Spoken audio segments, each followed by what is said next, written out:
السلام علیکم ورحمۃ اللہ وبرکاتہ۔ حمد ثناء اللہ جل شانہ کے لیے درود و سلام سید الانبیاء امام المرسلین حضرت محمد صلی اللہ علیہ وسلم پر۔ سوال کیا گیا شیخ سے، جن مشرکین میں نبی اکرم صلی اللہ علیہ وسلم کو مبعوث فرما دیا گیا، یعنی فرمایا گیا تھا، وہ کس قسم کے شرک میں مبتلا تھے؟ سوال دوسری دفعہ سوال یہ ہے کہ جن مشرکین میں نبی اکرم صلی اللہ علیہ وسلم کو مبعوث فرمایا گیا تھا، وہ کس قسم کے شرک میں مبتلا تھے؟ جواب کہتے ہیں، جن مشرکین میں نبی اکرم صلی اللہ علیہ وسلم کو مبعوث فرمایا گیا تھا، وہ شرک فی الربوبیہ میں مبتلا نہ تھے۔ یعنی وہ یہ نہیں کہتے تھے کہ رب پالنے والا اور بھی کوئی ہے، عرش عظیم کا مالک اور بھی کوئی لات و منات عزا بھی ہے، یہ شرک نہیں کرتے تھے۔ زمین و آسمان کا مالک اللہ کو مانتے، عرش عظیم کا مالک اللہ کو مانتے۔ مراد شیخ یہ کہتے ہیں کہ جن مشرکین میں نبی اکرم صلی اللہ علیہ وسلم کو مبعوث فرمایا گیا تھا، وہ شرک فی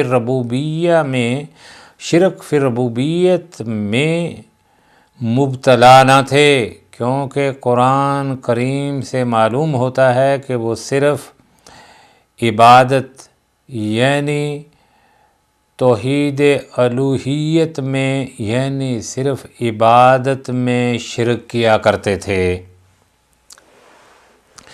جہاں تک تعلق ہے ربوبیت کا، تو وہ اس بات پر ایمان رکھتے تھے کہ اللہ تعالی واحد ہی رب ہے۔ رب کہتے ہیں پالنے والے کو، وہ مجبور و مضطر لوگوں کی دعاؤں کو سنتا ہے اور وہی تکلیفوں کو دور کرتا ہے، اور اسی طرح وہ بھی بہت سی باتوں کے قائل ہیں۔ اسی طرح وہ بہت سی باتوں کے قائل تھے کہ جیسے اللہ تعالیٰ نے ان کے بارے میں ذکر فرمایا کہ وہ اللہ رب العزت ہی کی ربوبیت کا اقرار کرتے تھے، البتہ وہ عبادت میں شریک ٹھہراتے تھے، یعنی اللہ تعالیٰ کی عبادت کے ساتھ وہ غیر اللہ کی بھی عبادت کرتے تھے، اور یہ ایک ایسا شرک ہے جو انسان کو ملت اسلامیہ کے دائرے سے خارج کر دیتا ہے، کیونکہ توحید اپنے لفظ کی دلالت کے اعتبار سے کسی چیز کو واحد قرار دینے سے عبارت ہے۔ اللہ تعالی کی ذات پاک کے کئی حقوق ہیں، ان حقوقوں کو صرف اس کی ذات گرامی کے ساتھ خاص کرنا واجب ہے۔ ان حقوق میں سے سب سے پہلا ہے حقوق ملک، دوسرا ہے حقوق عبادت، تیسرا ہے حقوق اسماء و صفات۔ یہی وجہ ہے کہ علماء نے توحید کو بھی 3 قسموں میں تقسیم کیا ہے۔ پہلا ہے توحید ربوبیت، دوسرا ہے توحید اسماء و صفات، اور تیسرا ہے توحید عبادت۔ توحید عبادت مشرکین نے اس آخری قسم توحید عبادت میں شرک کیا تھا، وہ اللہ تعالیٰ کی عبادت کے ساتھ ساتھ غیر اللہ کی بھی پوجا کیا کرتے تھے، جبکہ اللہ تعالیٰ نے ان کو متنبع کرتے ہوئے اپنی مقدس کتاب میں فرمایا وَاعْبُدُوا اللَّهَ وَلَا تُشْرِكُوا بِهِ شَيْئًا، اور اللہ تعالیٰ کی عبادت کرو اور اس کے ساتھ کسی کو شریک نہ بناؤ۔ یہ باریک لطیف ترین اشارہ فرمایا کہ وَاعْبُدُوا اللَّهَ، عبادت اس اللہ کی کرو اور اس کے ساتھ کسی کو شریک نہ بناؤ۔ عبادت کے بعد شرک کا فوراً ذکر اس لیے کیا کہ اگر شرک بھی ہو رہا ہے، عبادت بھی ہو رہی ہے، تو اس صورت میں عبادت قابل قبول نہیں میرے بھائیو۔ عبادت کا خالص ہونا ضروری ہے۔ ہر چیز تو خالص پسند کرتے ہو، خالص دودھ، خالص گھی، خالص خوراک، تو کتنے کم بخت ہو کہ اللہ کے لیے خالص عبادت میں ڈنڈی مارتے ہو، ملاوٹ کرتے ہو۔ وَاعْبُدُوا اللَّهَ وَاعْبُدُوا اللَّهَ وَلَا تُشْرِكُوا بِهِ شَيْئًا، اللہ تعالیٰ کی عبادت کرو اور اس کے ساتھ کسی کو شریک نہ بناؤ۔ عبادت کے قبول ہونے میں شرک نہ ہونا شرط ہے۔ عبادت کے قبول ہونے میں عقیدے کی صفائی شرط لگا دی۔ پھر فرمایا انہ من یشرک باللہ فقد حرم اللہ علیہ الجنہ وَمَأْوَاهُ النَّارُ وَمَا لِلظَّالِمِينَ مِنْ أَنصَارٍ، بلا شبہ جو شخص اللہ کے ساتھ شریک کرے، اللہ اس پر جنت کو حرام کر دے گا اور اس کا ٹھکانہ جہنم ہے، اور ظالموں کا کوئی مددگار نہیں ہوگا۔ ایک دوسرے نمبر پر فرمایا ان اللہ لا یغفر ان یشرک بہ ویغفر ما دون ذلک لمن یشاء، بلا شبہ اللہ اس گناہ کو نہیں بخشے گا کہ کسی کو اس کا شریک بنایا جائے، اور اس کے سوا دوسرے گناہوں کو جسے چاہے معاف فرما دے، اس کو کوئی پوچھنے والا نہیں۔ شرک عبادت میں قطعاً معاف نہیں ہے۔ پھر فرمایا دعا هو العبادہ، کیا فرمایا دعا کے بارے میں؟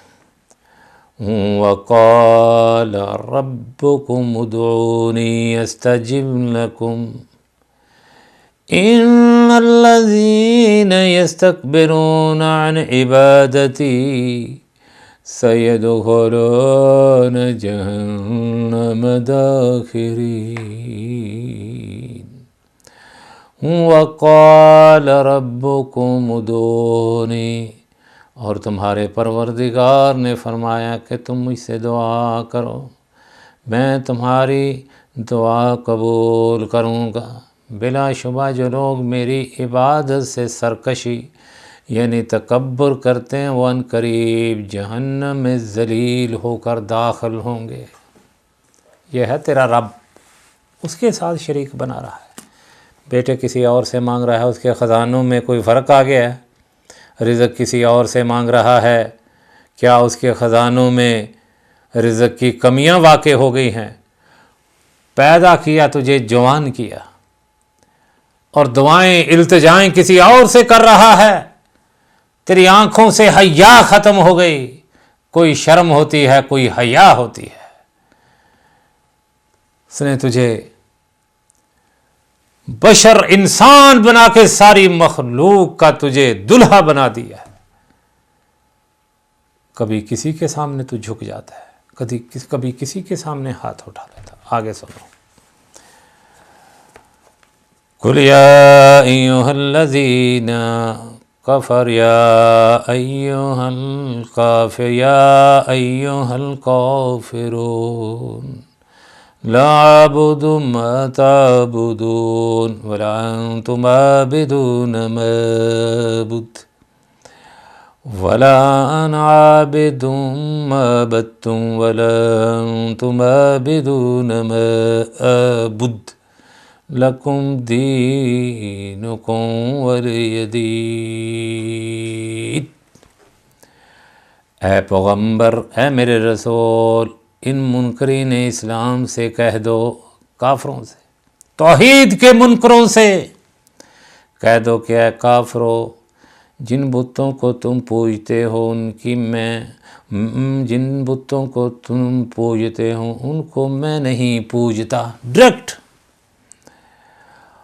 اور جس اللہ کی میں عبادت کرتا ہوں اس کی تم عبادت نہیں کرتے، اور میں پھر کہتا ہوں کہ جن کی تم پرستش کرتے ہو ان کی میں پرستش کرنے والا نہیں ہوں، اور نہ تم اس کی بندگی کرنے والے معلوم ہوتے ہو جس کی میں بندگی کرتا ہوں، تم اپنے دین پر میں اپنے دین پر۔ یہ اہل توحید کو پیغام دیا، مشرک کے سامنے میں نہیں کرنا، مشرک کے سامنے توحید میں مصلحتیں نہیں اختیار کرنی، ڈٹ جانا ہے، جان جائے جائے، مال جائے جائے، عزت جائے جائے۔ عزت تو اس کی توحید بیان کرنے سے ہوتی ہے، عزت تو اس مالک کی الوہیت، ربوبیت، اسماء و صفات کو بلند کرنے سے ہوتی ہے، عزت انسانوں کے دینے سے نہیں ہوتی۔ اگر دیکھنا ہے دنیا میں تجربہ کر کے تو اس کی توحید کو بلند کرو، ہر چیز میں مصلحت سے کام لے لو، کوئی حرج نہیں، توحید میں اس کے خالق مالک کی عبادت میں کبھی کسی مشرک کی بات پر نہ عمل کرنا ہے نہ اس کا پیچھا کرنا۔ دیکھنا پھر میرا مالک کس طرح درجات بلند کرتا ہے، کس طرح مال، عزت، دولت، اولاد عطا کرتا ہے، دل میں سکون عطا کرتا ہے۔ اس صورت کو جو صورت اخلاص کہا ہے، اس سے اخلاص عمل مراد ہے، کیوں یہ صورت اخلاص عمل سے تعلق ہے، اگرچہ اسے صورت الکافرون کے نام سے موسوم کیا جاتا ہے، لیکن حقیقت میں یہ عملی اخلاص کی صورت ہے۔ صورت قل هو اللہ احد علمی اخلاص اور عقیدے کی صورت ہے۔ اللہ رب العزت نے اپنی اس مقدس کتاب قرآن المجید والفرقان الحمید میں بار بار تکرار کے ساتھ مشرکین کے عقائد کا رد فرمایا ہے، اور اس بات کی تنبیہ فرمائی ہے کہ مشرک کا کوئی عمل قابل قبول نہیں، مشرک بھی ہے، کافر بھی ہے، بلکہ ظالم بھی ہے، اللہ اور اس کے رسول کا اور مسلمانوں کا دشمن بھی ہے، جو اپنے رب کے ساتھ وفاداری نہیں کر سکتا، اس سے انسان وفاداری کی امید کیا رکھ سکتا ہے۔ اس لیے اللہ رب العزت سے دعا ہے کہ وہ ہمارے عقیدوں کو توحید کی روشنی سے منور فرمائے۔ اللہ رب العزت سے دعا ہے کہ وہ ہمیں اپنے مالک کی توحید کو سمجھنے کی اور اس پر عمل پیرا ہونے کی توفیق عطا فرمائے۔ جو کلمہ توحید کا اقرار کرتے ہوئے اس دنیا سے چلے گئے، اللہ رب العزت سے دعا ہے کہ وہ ان کے درجات کو بلند فرمائے۔ اللہ رب العزت سے دعا ہے کہ وہ ان کے گناہوں کو معاف فرما دے۔ اللہ رب العزت سے دعا ہے کہ اللہ رب العزت ان کو جنت الفردوس میں اعلیٰ مقام عطا فرمائے۔ جو دنیا میں ہیں اہل توحید، کلمہ توحید پر عمل کرنے والے، ان کے لیے دعا ہے کہ اللہ رب العزت ان کو ثابت قدم رکھے، اللہ رب العزت ان کو توحید کی اور اسلام کی دعوت دینے کی توفیق عطا فرمائے، اللہ رب العزت ان کی عزتوں کو بلند فرمائے، اللہ اہل توحید کے علم کو بلند فرما، اللہ میرے مالک اہل توحید کے غم، پریشانیاں، بیماریاں دور فرما دے۔ اہل توحید کو میرے رب اپنے قرضے خود ادا کرنے کی، اپنے خزانے سے ان کی مدد فرما کہ اگر ان پر قرض ہیں، وہ مقروض ہیں، ان کو اپنے قرضے ادا کرنے کی توفیق عطا فرما۔ اللہم صلی علی محمد وعلی آل محمد۔